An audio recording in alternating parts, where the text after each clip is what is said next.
pagi Bapak Ibu. Pagi. Ya, sehat ya Pak, Bu? Ya.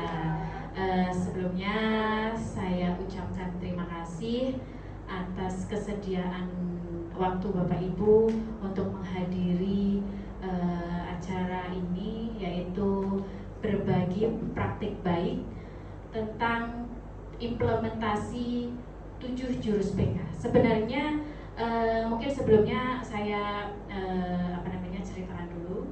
Waktu akhir bulan September itu saya dengan Bu Nadia selama 4 hari mengikuti pelatihan BK di Solo. Di sana kami mempelajari tentang ilmu ke-BK-an, yaitu 7 jurus BK hebat. Setelah dari sana kami mendapat tugas, yaitu mengimbaskan ke murid dan juga ke Bapak Ibu guru. Nah, di sini di minggu keempat adalah tugas saya dan Bu Nadia untuk berbagi praktik baik kepada teman-teman sejawat. Mungkin utamanya kepada Bapak Ibu guru yang non BK. Oke, jadi ini nanti bisa ditularkan ke guru mapel dan guru wali seperti itu. Mengenai 7 jurus BK. Yang pertama itu jurus kenali potensi. Nah, di sini kenali potensi itu lebih ke gaya belajar. Gaya belajar anak itu apa? Ya, di situ nanti ada anak mengisi link, biasanya link gaya belajarnya atau angket. Ya, nanti di situ anak bisa mengetahui gaya belajarnya apa. Kemudian kelola emosi. Di sini nanti belajar mengenai pembelajaran social learning. Kemudian tumbuhkan resiliensi.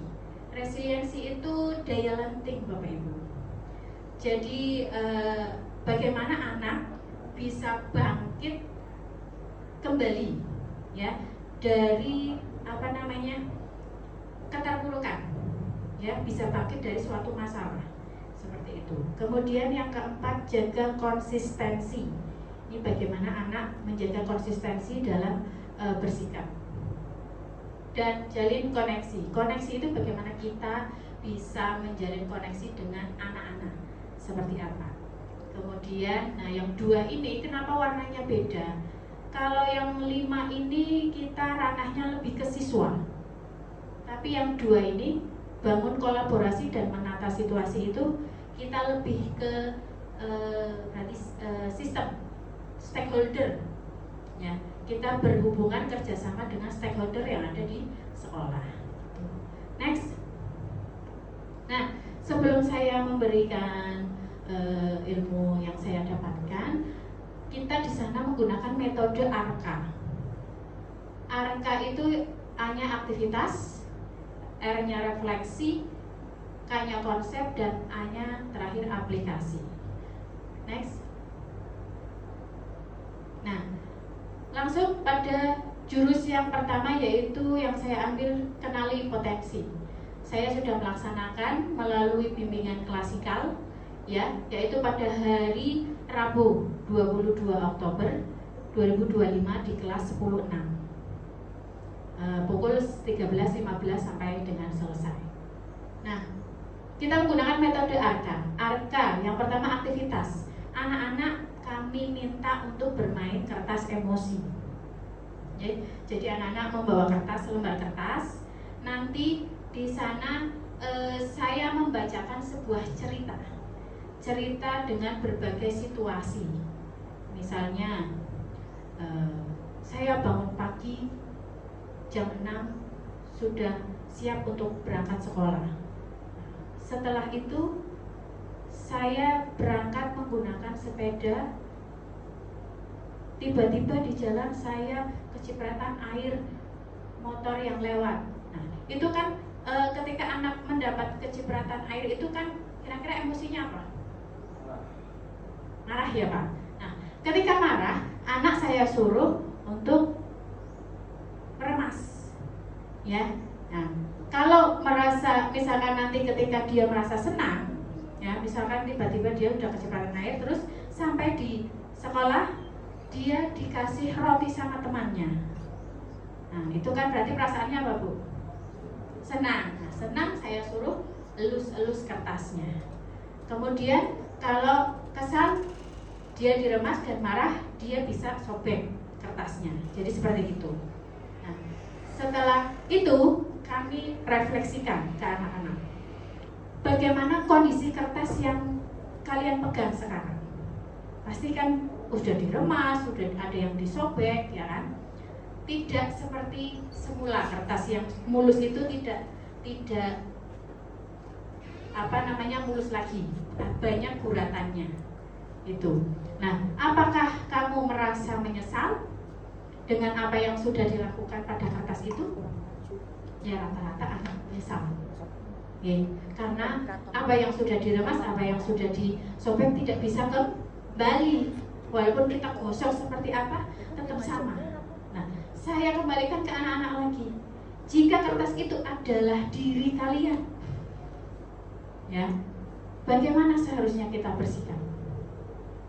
Kira-kira bagaimana, Bapak Ibu? Berarti kan harus lebih sabar mengelola emosinya, supaya diri kita tidak, ya itu tadi seperti kertas yang sudah diremas, sudah disobek, ya. Jadi lebih bisa menata emosinya, lebih bisa mengelola. Next. Jelas ya? Ya. Konsep kita di sini nanti konsep itu lebih ke materi. Nanti kelola emosi berarti kita belajar tentang pembelajaran sosial emosional, Bapak Ibu. Jadi di sini otak kita itu ada pawangnya sebenarnya, ya, pawang, dan ada reptilian brain, otak reptil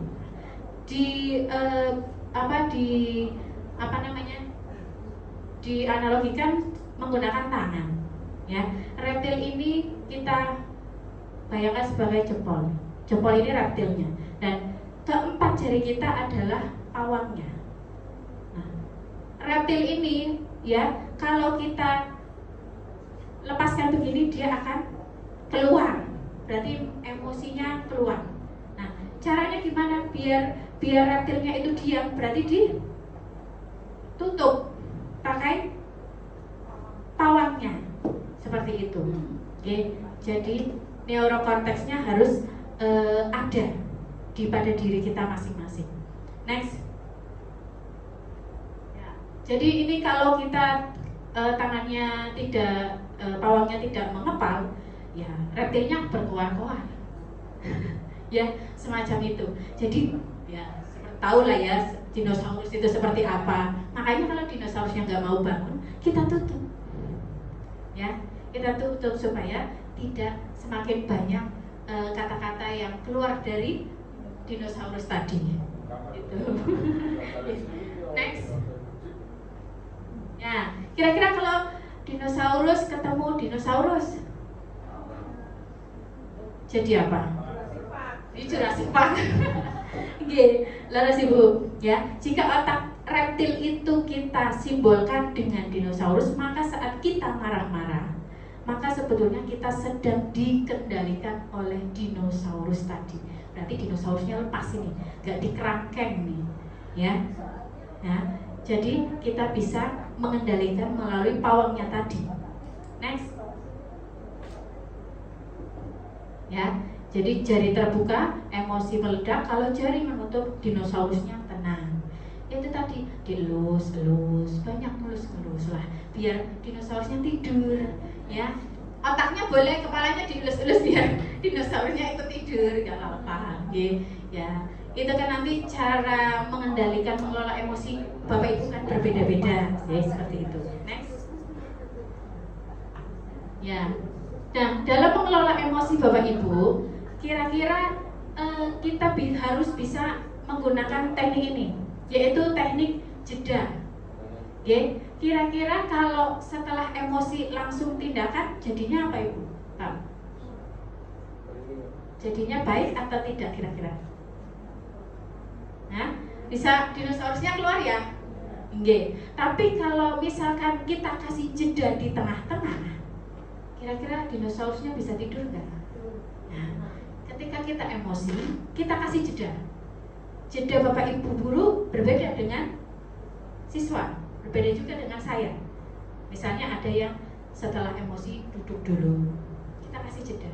Atau nafas, tarik nafas, ya kan? Atau jedanya berhitung, ada yang berhitung 1, 2, 3, 4, 5. Anak-anak kemarin ada yang jauh seperti itu. Ya, jadi ketika emosi kita jeda dulu, harus jeda. Karena ingat reptilnya biar tidak bangun, gitu. Ya, jadi baru respon tindakan. Kira-kira kalau sudah jeda, pasti respon tindakannya insya Allah akan baik. Next.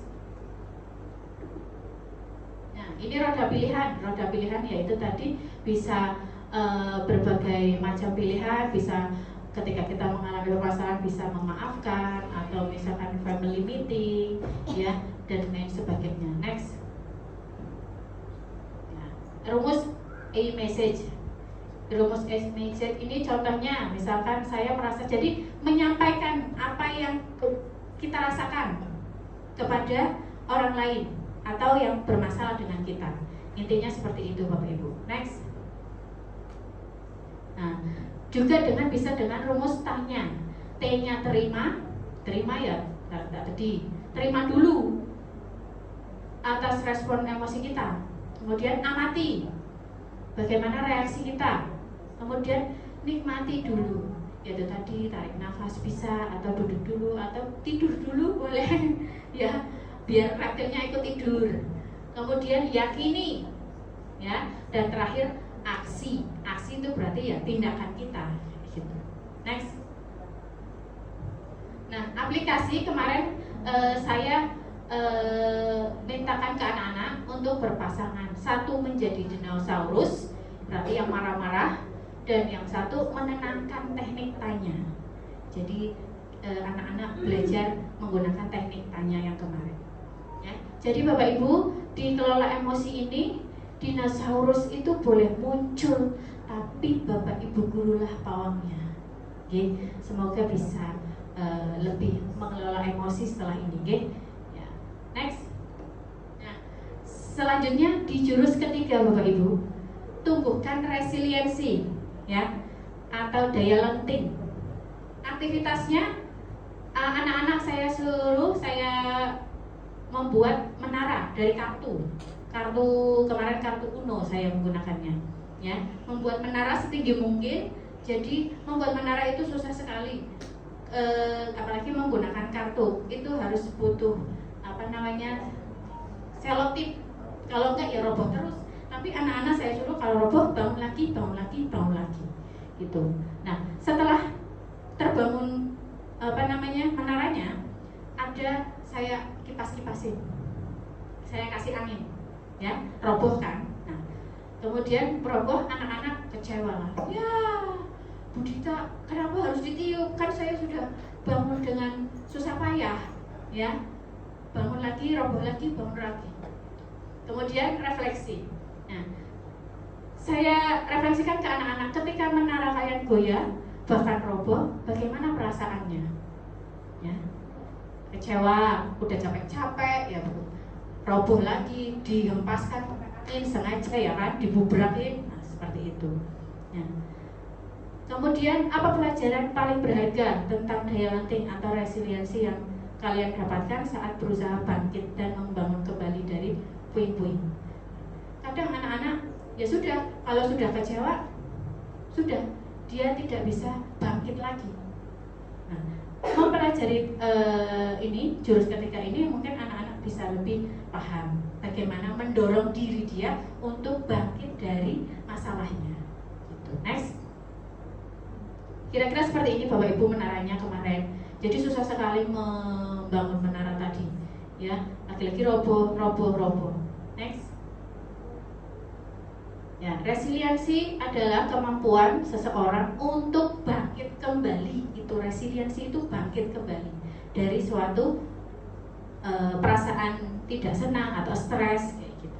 Next. Saya bacakan lagi. Di dalam tumbuhkan resiliensi ini, kita harus punya menumbuhkan pola pikir yang bertumbuh Bapak Ibu. Ya sudah, mungkin Bapak Ibu lebih paham dari saya, sudah banyak bisa memahami growth mindset itu seperti apa. Mungkin saya bisa contohkan di sini. Kalau misalkan gagal, ya, kalau fixed mindset itu gimana Bapak Ibu? Gagal, saya menyerah, ya, saya menyerah. Tapi kalau growth mindset, saya akan berusaha lagi. Seperti itu Bapak Ibu, kurang lebihnya. Atau dikritik, anak-anak dikritik nilai matematik kamu jelek, kamu bodoh. Kalau reaksi fixed mindset gimana Bapak Ibu? Dikatain bodoh, ngelenteruk, marah, kesel ya Pak. Ya, tapi kalau growth mindset, ya belajar lagi, saya akan memperbaiki lagi. Seperti itu, kurang lebihnya. Next. Ya. Ujian menghancurkan resiliensi. Kita mungkin kadang kalau terlalu banyak memuji anak, kadang itu bisa memberikan mematahkan resiliensi, daya bangkit anak itu. Okay. Next. Ya. Terakhir mungkin Bapak Ibu, di konsep tumbuhkan resiliensi ini kita bisa menggunakan teknik burger. Teknik burger ini kita analogikan. Yang pertama, roti di atas itu apresiasi, yang di tengah daging, sayur, tomat, saus itu sebagai koreksi, dan roti yang akhir yang di bawah itu apresiasi lagi, ya. Jadi kira-kira seperti itu. Contohnya Bapak Ibu, apresiasi. Misalkan ada anak terlambat. Coba kalau ada anak terlambat, respon Bapak Ibu gimana? Maning-maning terlambat. Gitu ya Ibu biasanya. Pak Muksin gimana Pak Muksin? Kalau anak terlambat Pak Muksin? Kira-kira gimana Pak Muksin kalau lihat anak terlambat? Nah, dari menggunakan teknik burger Pak, koreksi dulu coba, ya, apresiasi dulu. Anak terlambat, kita beri apresiasi dulu. Jangan langsung kita judge.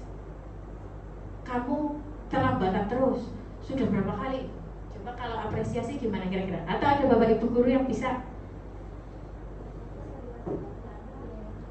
Gimana? Ya, Bu Ika?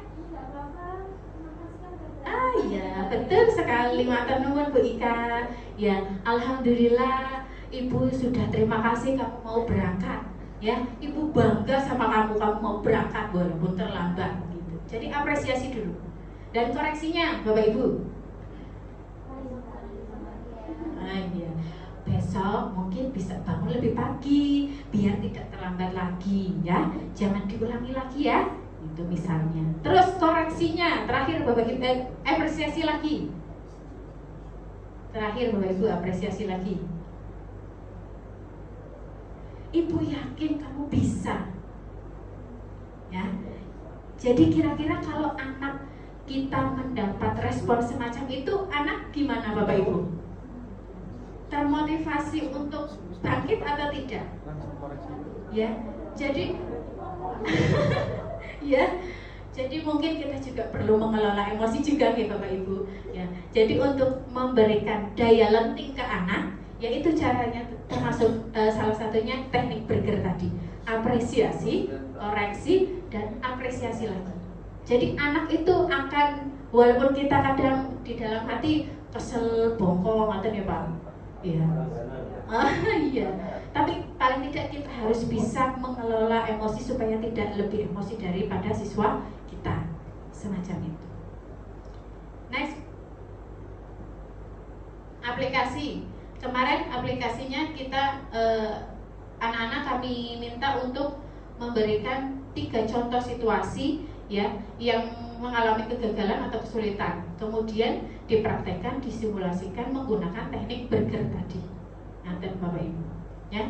Jadi inti dari tumbuhkan resiliensi ini adalah lawan fixed mindset dan ciptakan growth mindset.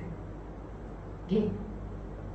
Next, sudah selesai ya sepertinya. Ya, terima kasih Bapak Ibu. Mungkin sekiranya itu yang bisa saya sampaikan.